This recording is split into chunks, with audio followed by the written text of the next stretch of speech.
Praise the Lord. ఈరోజు April 22వ తారీఖు 2025 సంవత్సరం. என் மகோ திருச்சிநகரில் 10 நாள் இருன்னு சொன்னாலும் ஏன்னா அந்த ஊர் பக்கம் நான் இருக்கேன், ஊர் பக்கம் போயிடணும் அனுப்பிச்சிது. அது டைமுக்கு தீனி கொடுக்குது, எல்லாம் நல்லா தான் பார்க்குது. டிவியில் சினிமான்னு கூட பார்க்குறேன். ఆ నజీమును కూతురు ఏలూరు గన్ బజారు పుల్లలాంటి ఎదురుగా మా వదిన నజీమును కూతురు జాను అవసరానికి బాబాయ్ అని మేము మెసేజ్లు పంపుతుంది. ఇలాగైతే అతను నోరు చూసుకుంటాడు.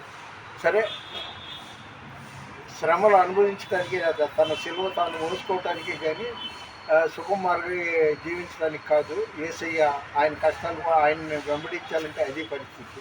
ఈరోజు నాకు దేవుడిచ్చిన వాగ్దానం 2వ దినవృత్తాంతాలు 15వ అధ్యాయం 7వ వచనం. కాగా మీరు బలహీనులు కాక ధైర్యము వహించుడి, మీ కార్యము సఫలమగును అని ఉంది. కాబట్టి వాగ్దానం చేసిన దేవుడు నమ్మదగిన వాడు. ఆయన నాలో పెట్టిన ప్రాణం నా దీపం.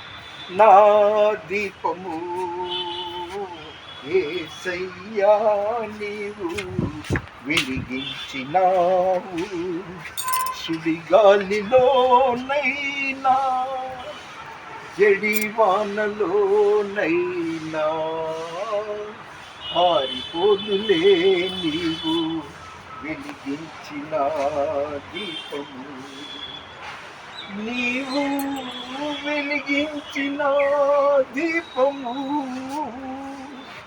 నీవు వెలిగించిన దీపము, ఆరని దీపమై దీప్యమానమై నా హృదయ కోవెలపై దీపాల తోరణమై, ఆరని దీపమై దీప్యమానమై నా హృదయ కోవెలపై దీపాల తోరణమై చేశావు పండుగ, వెలిగావు నిండుగా.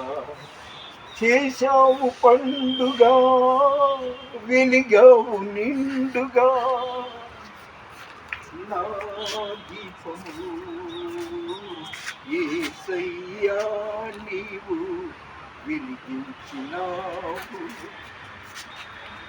మారని నీ కృప నన్ను వీడనన్నది.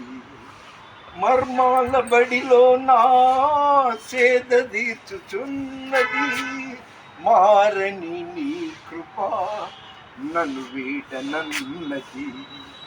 మర్మాల బడిలో నా సేద తీర్చుచున్నది, మ్రోగించుచున్నది ప్రతి చోట సాక్షిగా. మ్రోగించుచున్నది ప్రతి చోట సాక్షిగా. నా దీపము యేసయ్యా నీవు వెలిగించినావు. నేను ఉన్న గది అరకొర సౌకర్యాలతో జీవిస్తున్నాను. ఆ ఇంటికెళ్ళి ఆయనేమో మీకు అన్ని సౌకర్యాలు కావాలంటే మీకు అనుకూలమైన చోటే ఉండండి, ఖాళీ చేసి వెళ్ళండి అన్నట్టుగా మాట్లాడుతున్నాడు. ఏది పట్టించుకోడు. మరి ఏమవుతుందో ఏంటో, ఆయన ఎక్కడో ఉన్నాడు. ఆయన వాయిస్ మెసేజ్ల ద్వారా ఆయనతో మనం పలకరించా. ఏమంటే పైన బాత్రూంలో పైపు వచ్చి ఊడి తమ మీద పడుతుంది, నీళ్ళతో కాలిపోతుంది అంటే ఉంటే ఉండు లేకపోతే లేదన్నట్టుగా ఆయన కాదు. సరే, ఏదేమైనా కానీ என் மக சாந்தி இருநைனா 10 நாள் அண்ணா கூட நான் 3வது நாள் வீட்டுக்கு கிளம்பின்னு இருக்கிறேன். நிம்மி கூட அப்படித்தான் சொல்லிச்சு. நைனா இருநைனா 4 நாள் இருந்துட்டு போன்ட்டு. తెరేసా కూడా அப்படித்தான் சொல்லிச்சு. సుఖాన్ని అలవాటు చేసుకునే కంటే కష్టాలని వంట పట్టించుకుంటేనే మంచిది. అందుకని ఈరోజు అనగా ఏప్రిల్ 22వ తారీఖు మంగళవారం మధ్యాహ్నం వించిపేట బయలుదేరి వెళ్తున్నాను. దయచేసి లైక్ చేయండి, షేర్ చేయండి, సబ్స్క్రైబ్ చేయండి. మన వినికిడిలో దేవుడు ఈ కొన్ని మాటలు దీవించునుగాక. దేవుని పరిచర్యలో మీ రత్నం ఫ్రాన్సిస్. God bless you.